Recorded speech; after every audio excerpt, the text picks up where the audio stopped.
celebrating 48 years on the air.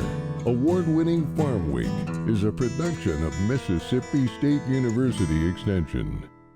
Today on Farm Week, just for grins, we look back 26 years at the Wheel Deal, Flywheelers, 1999. In Southern Gardening, feeling a little blue, Eddie Smith says that's actually a good thing. And we're back to the future, flash forward to Flywheelers 2024. And finally, a food desert no more, a follow-up encore from Marks, Mississippi. Farm Week starts right now.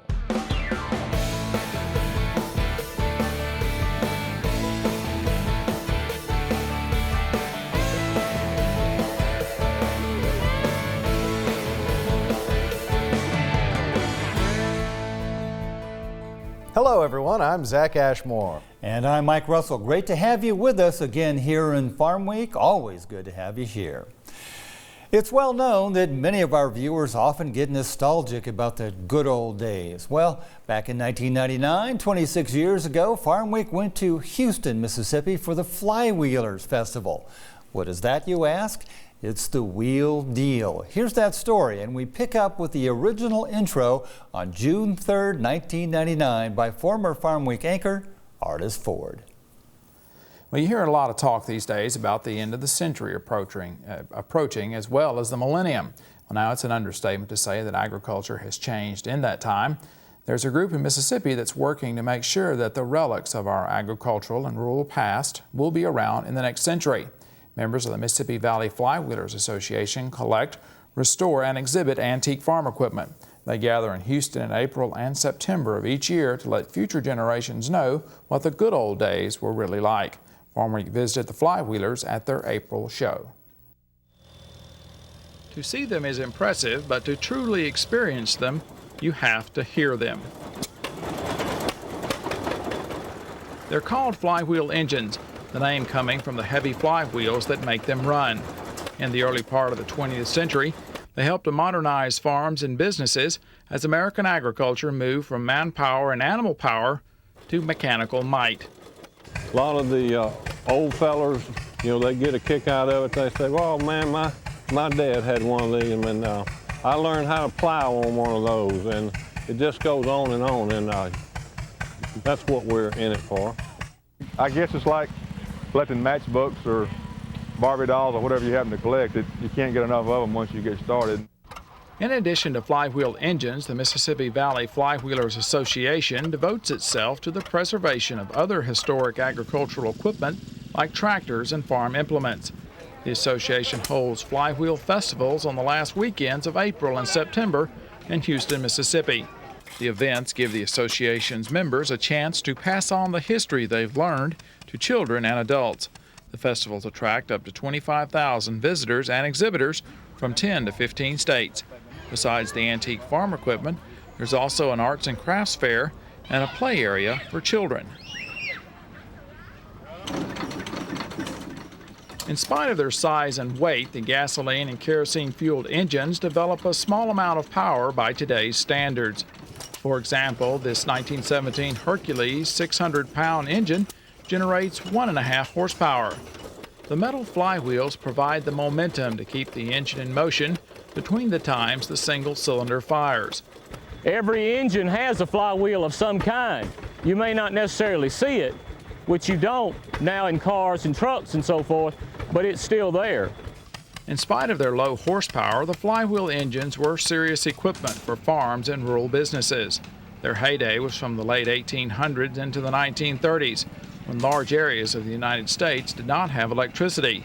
The engines could generate electricity, pump water, grind corn, and power anything which could be turned by a drive belt. Well, they had one engine that pulled many machines. They carried the engine from one machine to the other. Now you have all machines, each one has an engine on. Bobby McGowan remembers when a flywheel engine powered his uncle's machine shop in Hattiesburg, Mississippi. The oldest engine in McGowan's 17-strong collection is a 3-horsepower model built in 1909. It will surprise you how these old folks built these engines with a hammer and a chisel and maybe a file. They didn't have the modern machinery to build it like we did. This 1916 Galloway is the oldest engine in Ron Diffenderfer's collection. The television engineer caught the old iron bug 18 years ago. They're just a whole lot of fun to play with. They're a lot of work to get them rebuilt, because usually they're pretty old. They're 50, 60, sometimes 80 years old. So, but I just get some kind of fascination out of that simple machinery operating. They didn't have electric back in those days on the rural areas and even in towns. So they'd have a gasoline engine on the wash machine, and they'd have a big long extension pipe which they'd run outside. They'd run the engine inside, washing the clothes, and the exhaust would go outside. Francis Werner says if you wanted a Maytag brand clothes washer in those days, it came with a 2-cycle engine. With attachments, you could do more with it than clean clothes. Maytag was very large in the manufacturing business. They made a wash machine, and it didn't only wash clothes. The Maytag ground corn, it ground meat, it washed clothes. It had all sorts of attachments that went with it. The owners and restorers of the antique tractors on display love their equipment as much as the Flywheelers. It may be romantic to long for the good old days, but one has to remember farming was just as difficult a business when these tractors were new as it is now. They have a beauty, however, that can't help but evoke pleasant memories for those who remember when these machines were a part of everyday life. They proved to be the inspiration for 18-year-old Jason Pickens of Houston, Mississippi, to restore this farmall tractor. It belonged originally to his grandfather, Jack. It's a year 56 model. It's an LP gas, 300 farmall. It was up on our old cotton picker, but we took it out and changed the gears up on it so it can run forward instead of reverse. And I wanted to restore it because a lot of other people restored theirs, and I want to bring mine out here to show it off too, like everybody else. There's an antique tractor pull on Saturdays as collectors pit their machines against the weight sled. It's not important who wins, it's the camaraderie that matters. We come all the way from east of St. Louis, Missouri, which is in Belleville, Illinois, to this show because we love the people down here. The hospitality is fantastic, and you have a good crowd of people coming through. It's a real close-knit group. You know, these people care about one another and enjoy being around one another. And that's one of the important things with our hobby is it's truly a social event at one of these shows for people who exhibit. Believe it or not, the Flywheelers still exist, and they're still putting on 2 festivals a year. Zach was in Houston, Mississippi recently, and he'll have that story for you shortly. Sometimes there's no better color in the landscape than blue in all its glory. This week in our Southern Gardening segment, Eddie Smith heads to Wesson, Mississippi, south of Jackson, for a little blue showcase. Here's Eddie.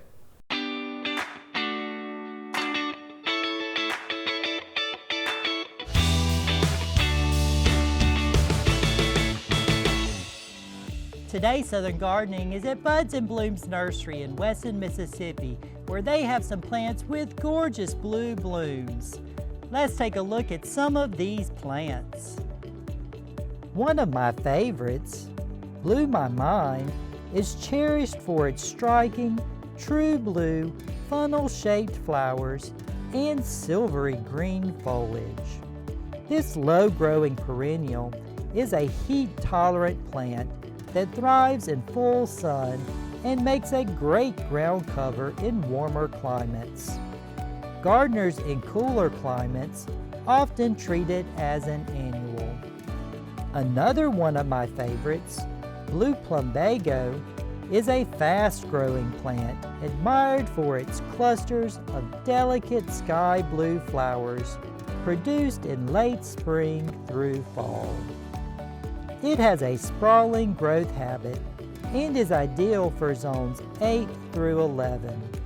In warmer climates, it can be grown as a perennial, while in cooler areas, it is treated as an annual or brought indoors for the winter.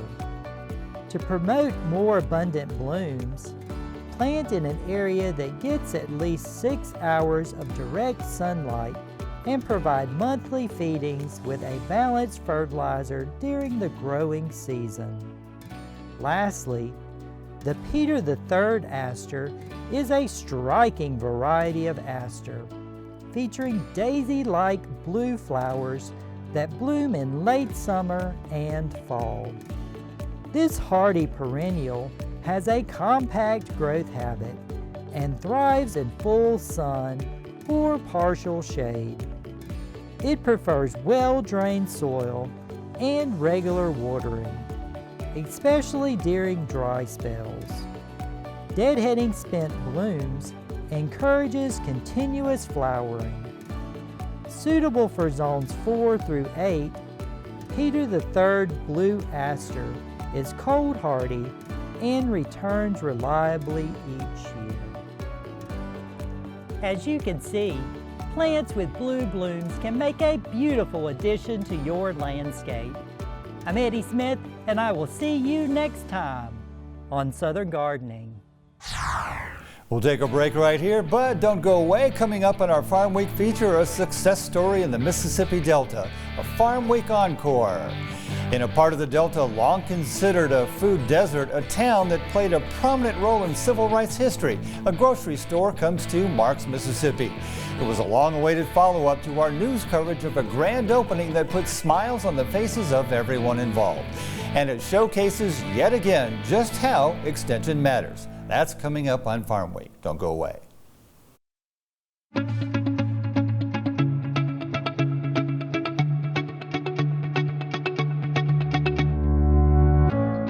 I believe in people and their hopes, their aspirations and their faith, and their right to make their own plans and arrive at their own decisions, and their ability and power to enlarge their lives and plan for the happiness of those they love. I believe that education, of which extension work is an essential part, is basic in stimulating individual initiative, self-determination, and leadership, that these are the keys to democracy, and that people, when given facts they understand, will act not only in their self-interest, but also in the interest of society. Because I believe these things, I am an extension professional.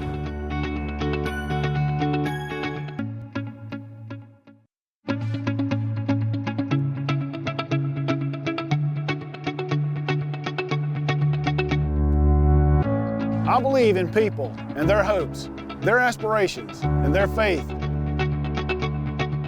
I believe in intellectual freedom to search for and present the truth without bias and with courteous tolerance toward the views of others. I believe that education is a lifelong process and the greatest university is the home, that my success as a teacher is proportional to those qualities of mind and spirit that give me welcome entrance to the homes of the families I serve.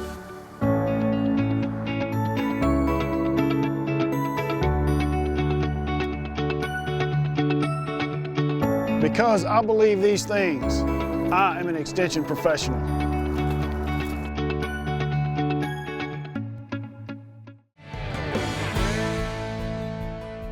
Earlier, you met the Mississippi Valley Flywheelers in 1999. Well, we decided to follow up all these years later and see what they're up to. And wouldn't you know it, they're still around. So we traveled back to the future for another visit.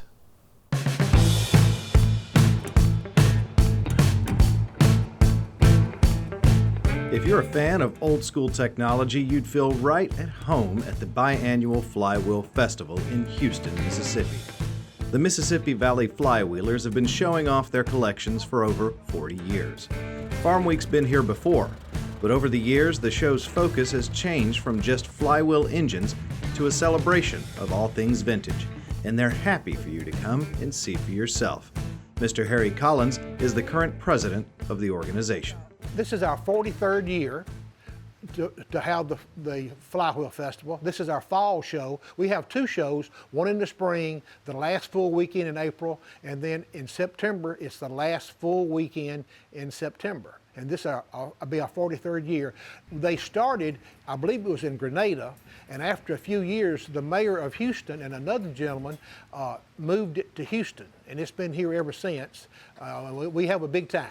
It started out basically as an engine show. The single miss engines that they use to pump the water and do different things. That's what we started out with. We have a large engine too that we crank in the spring. And but it's just brings back old memories of getting to talk about how you did the older people, and then the young people sort of need to see some of this to see how everything was manual. It was hands-on back in the 20s and 30s, and even up into the 40s. But it's sort of progressed into a tractor show now, but they still have a few engines left. Festivals like this don't stick around easily, and there's serious coordination involved. It takes community support to make it happen. Kirby Dindy's the vice chair of the Chickasaw Development Foundation, and they're the organization responsible for ensuring the Flywheel Festival keeps going strong. The Chickasaw Development Foundation is the organizational side of the Flywheel Festival. We are proud to help present the 43rd Fall Flywheel Festival. The City of Houston, the Pilot Club, the Chickasaw Heritage Museum, and of course our foundation, along with the Flywheelers, the most important part, all come together to organize. And our job is to make sure there's meetings, there's publications, there's plenty of publicity out there, and just really to help get the word out and make sure we're all talking to each other to make sure the flow goes well. The main part of the festival is, of course, the tractor exhibits and the engines, but the CDF's part is just to make sure everyone knows where to be, when to be here, and how to get here. I've learned a lot over the past few years. I've learned to drive a tractor. I have shot an anvil, a cannon, and toured the museum many times, and I will say I now know what a flywheel is, and I'm super excited about living here my whole life and being involved in this group. They're a dedicated group, and they have a lot of fun. I guess my favorite part is just watching everybody come together as a community, watching the kids come over after school, just really enjoying themselves, and the food is really good as well. It's a natural progression for a festival like this to widen its focus. In doing so, has attracted younger enthusiasts curious about the history and lifestyles of past generations. An example of that is Christian Bryant, who took up blacksmithing as a way to express his creative energy and honor one of the oldest trades. Well, I just love history to start off, and the anvil that I use, but this is not my main anvil, I use my great-great-grandfather's anvil. And it had always sat in the old family barn, and I'd always looked at it. And of course, I watched Forged in Fire. I said, that's pretty cool. And I saw a certain guy on there who had a homemade forge, and I said, if he can do this, I can do it. So I just started playing around, and I figured out this is actually something I really enjoy. I could get into this. And at the time, I was leaving skateboarding, so I needed something to lean into to be creative, and I found blacksmithing. I haven't been forging but for the past three years, but I've been coming to this festival since 2014. There are flywheels, and then there are people who make ice cream the old-timey way. There are people that have, honey, and it's becoming about people hand-making things the old way, as well as preserving history. If you decide to visit this festival next time it comes around, you're sure to see something you never knew existed, along with folks who not only are excited to see you there, but welcome you with open arms and invite you into their passion, the preservation of the past. I like the old stuff. I like old things. I enjoy that. I enjoy preserving them and showing them around and, letting people see them. And it's just amazing. All walks of life, all different types of people walking and visiting with one another, and people that hadn't seen each other, for years and years meet up during the Flywheel Festival, and just seeing the stuff, the items that are there and talking about them. It's not really just one thing. It's just amazing to me. I think it's the people and the Houston. This is just down home Mississippi, America, right here. It's the way it used to be. Just good times. But it's hometown.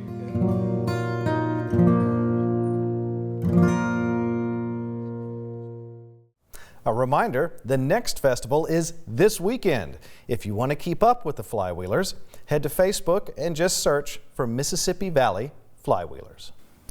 And now a special encore story about a little grocery store in Marks, Mississippi. We're proud to say that MSU Extension was involved in helping to make Jeffcoat's Family Market possible. Here from producer Brian Utley is another example of just how much Extension matters. If you wanted groceries, if you wanted any type of produce or anything, you had to go out of town to get it. Quitman County has the highest food insecurity rate in the state.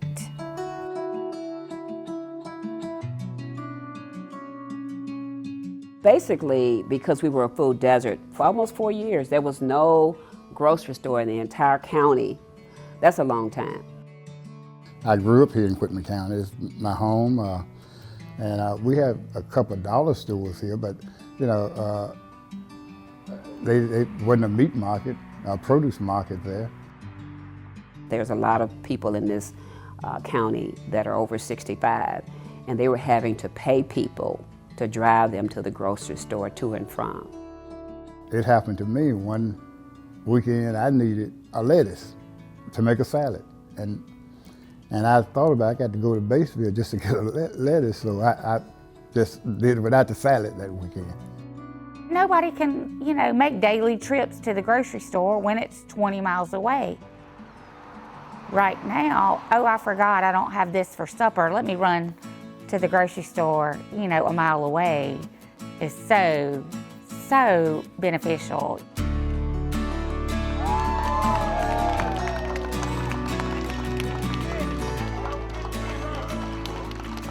I love seeing ribbon cutting. It's very exciting.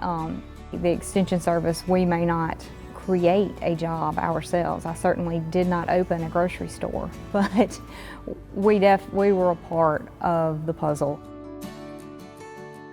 With Dr. Rachel Carter, who's part of the Extension program at Mississippi State University, I reached out to her because I went on your website and read about how the Extension helped communities. Getting the grocery store open was a high priority for the Board of Supervisors and for the Board of Aldermen with the city. And so she was able to give me statistics that this area could support a grocery store, looking at the data. Marks is such a small town. When you look at a town at that size, you actually have to look beyond the city limits. You have to look at the whole county, but you also have to look at what we call the trade area, which is where people tend to shop and basically form a community. We have a demographic of people with high diabetes, heart issues, just a lot of health disparities. And I think that was pointed out in the research that was done through the Extension. One reason a grocery store in a rural community is such a big deal and such an important deal is that it can help address health issues, because people need to have access to healthy food options and fresh food options in order to make healthy choices. And so that's a huge issue with keeping a small town together, is having a local grocery store. It was a big thing, and I kind of expected a lot of people. I have a lot of friends just from the Delta that would want to come and, you know, congratulate me, whatever. But I didn't have any idea that there would be like 4 different television stations there. But that was a little bit on the surprising thing. And I think we got the right man in the grocery store. He has a grocery store in Tunica that he opened and was running, and said he was looking to open another one. He just wasn't exactly sure where. So when the building came up for sale, they really started courting him. I think we have a great opportunity here. It's the only store in town, the only store in the county for that reason.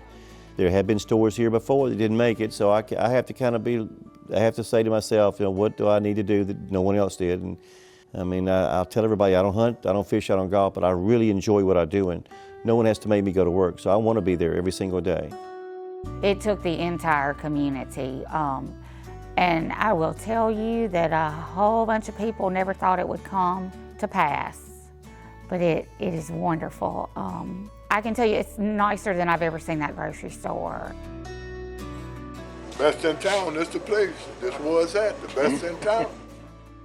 I really enjoy taking care of customers. You can't get too busy for me. I mean, just say if the store can hold 300 people, bring in 500, I don't care.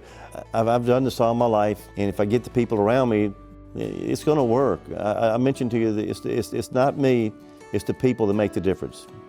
It's providing jobs. I mean, like, he only brought 2 people from Tunica, so everybody else that he's hired are locals. So it's an economic impact, you know, a positive economic impact where, you know, that's huge for Marks, Quitman County in general. It's bringing jobs, opportunities for people to work. Maybe Quitman County is going to come back, move forward, bring other opportunities here in the area. Since that store opened, the traffic have picked up in Quitman County. It's going to be a tax base for the town of Marks to really do improvement. It brings me to tears to see the progress. With the opening of the grocery store, we got about 40 jobs. It is definitely a ray of hope, a spark of hope to have jobs come into the community.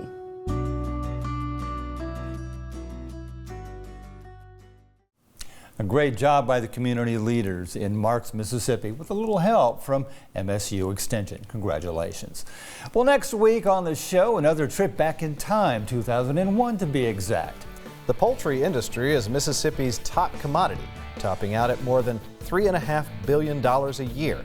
And it's not just an industry for men. Women have helped grow the industry over the years to be the state's leader. We'll meet, so to speak, 3 of those women, all of whom had a strong beginning at Mississippi State University's Department of Poultry Science. Women in Poultry, a look back next time on Farm Week. Remember, if you missed a story, look for past episodes of Farm Week on our website at farmweek.tv. And don't forget to follow us on Facebook and YouTube. See you next week. Thanks for watching.